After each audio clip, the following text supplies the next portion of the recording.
Okay, so here we are, first day in Bosnia. This is an underground video. Underground cold approach video. Which will not be on general release. So yeah, interesting little scenario here, boys. I'm realizing this city is basically like half Muslim, half Ortho. Seems pretty conservative. Yeah, interesting lot, aren't they, the Balkanoids? So just did the first approach today on two blondes at a bus stop in front of a mosque. Didn't go well. Yeah, but I've got a copy of Nietzsche in my pocket here, in my bag here, so I've got my wing with me. I've got to get home now because I've got some stuff to do. I've got work and stuff this afternoon, but let's just see if I can do a couple more compliments. And in fairness to those girls, I was fucking atrocious. But anyway, yeah, this is the Ortho Christian part around here. Further down there, like there's another half of the city which is like basically a Turkish zouk, essentially. I think I could crack one of these Muslim girls though, to be honest with you. So anyway, let's get going, let's keep it moving, and I'll report back in maybe when I get back on the bus.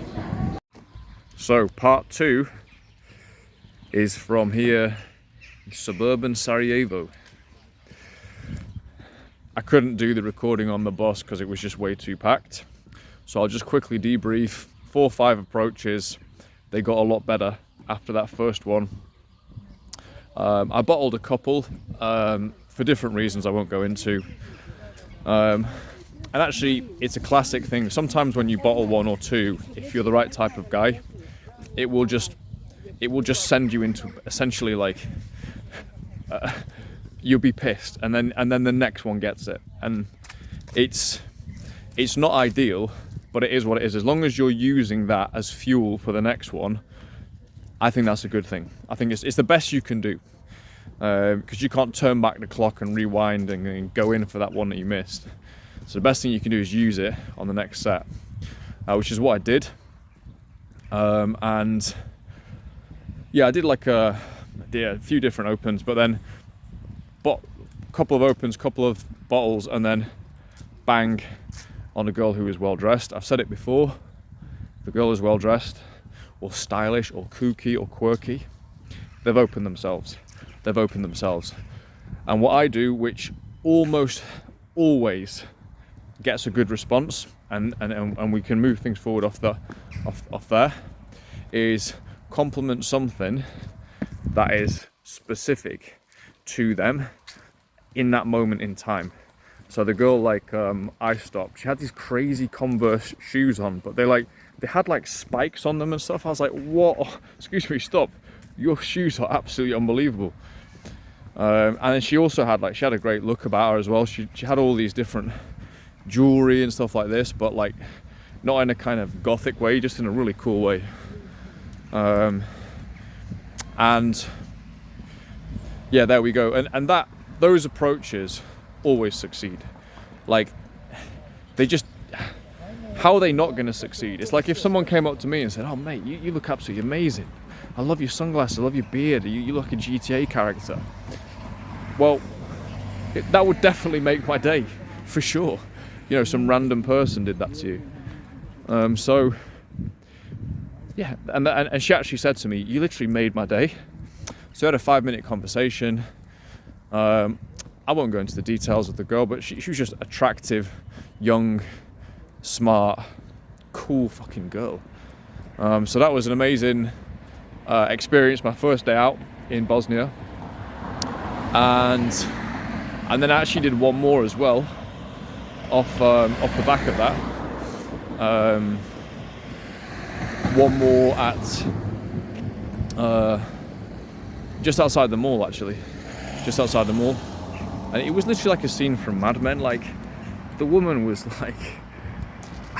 she had this beige jacket and pencil skirt and like fucking blouse on, and then she had this like amazing hair, and she was outside like smoking a cigarette, you know, like the secretaries in Mad Men. I do kind of like the total disregard for medical research in the Balkans. Everyone fucking smokes, or a lot of people do. And so anyway, I just saw, I was like, man, you look like a 1960s. I just said some bullshit like that. Again, just something that was based off the way she looked. And then you can kind of judge it, like, if she didn't quite get what I said, and then I had to explain it a little bit more, and then we got into a conversation. So there you go. So it finished on a couple of great approaches. Good first little session out. It's like so many things, like, you know, you start to build momentum, and then I'm like, fuck, I've got to go home now, I've got to work now. It's still worth doing a little mini session like that, it really is. But if nothing else, just because, what's this guy doing? If nothing else, just because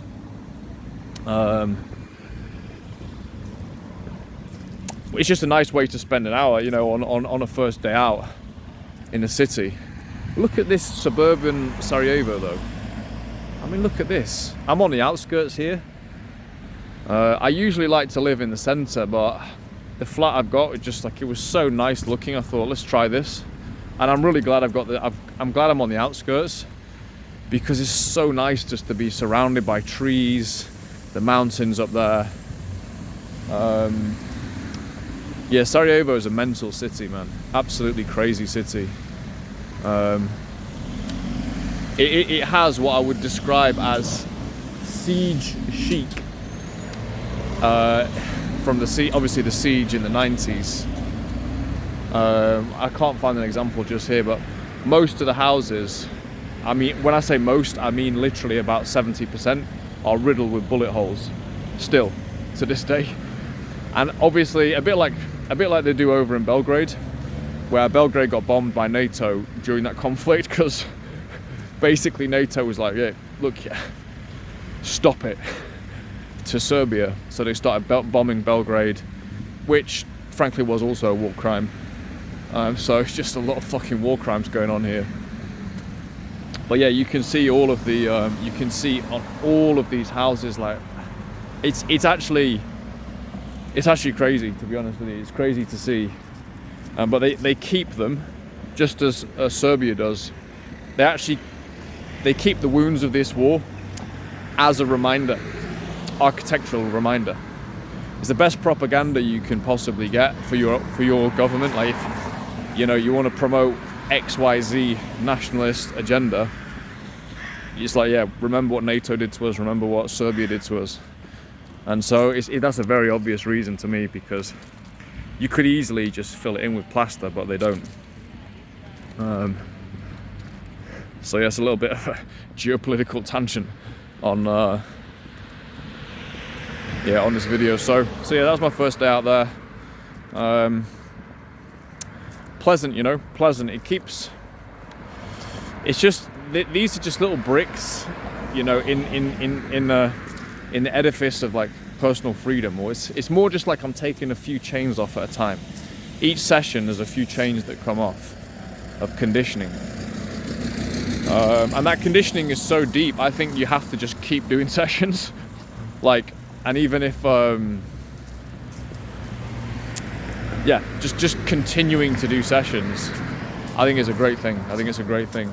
Look at this, look at the greenery. It is honestly amazing. So I'm going to come back in a moment with another video which will be a bit more hard hitting on sexuality. That's what I'm going to come back in with in a moment. It's actually one thing so far, yeah, there's different phases, right? But so far I think in the entourage we've not really discussed it enough. I'm actually realizing I've got a few codes that people need to know about.